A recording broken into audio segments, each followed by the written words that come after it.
করে অবশ্যই তার জীবনে অসংখ্য ভালো কাজ হয়। ভালো কাজ তিনি করেছেন। এই ভালো কাজ করতে গিয়ে কিছু খারাপ হয়ে যেতে পারে, কিন্তু ভালো কাজ তো তিনি করেছেন। যে কাজগুলো এখনো পর্যন্ত বলবৎ আছে, আমরা আল্লাহর কাছে দোয়া করব তার সেই নেক আমল ভালো কাজের বদৌলতে যেন আল্লাহ তাকে ক্ষমা করে দেন। তার জীবনের যদি কোনো ভুল ত্রুটি হয়ে থাকে, সারা দেশবাসী সহ আজকে এখানে আমরা যারা বসেছি, এখানে সবাই ধার্মিক মানুষ, আল্লাহওয়ালা মানুষগুলো আমরা এখানে বসেছি। আমার বিশ্বাস সারা বাংলাদেশের মানুষ আজকে চোখের পানি ফেলে তার জন্য দোয়া করছে। তাদের এই মানুষের চোখের পানিগুলো আল্লাহ ব্যথা যেতে দিবেন না।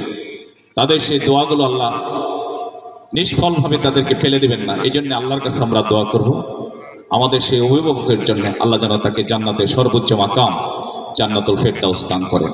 আমিন। সেই সাথে তার পরিবার পরিজন, রাজনৈতিক দলের নেতাকর্মী যারা আছে, তাদেরকে যেন এই শূন্যতা পূরণে তাদেরকে যেন ধৈর্য ধারণ করে আল্লাহ তৌফিক দান করেন।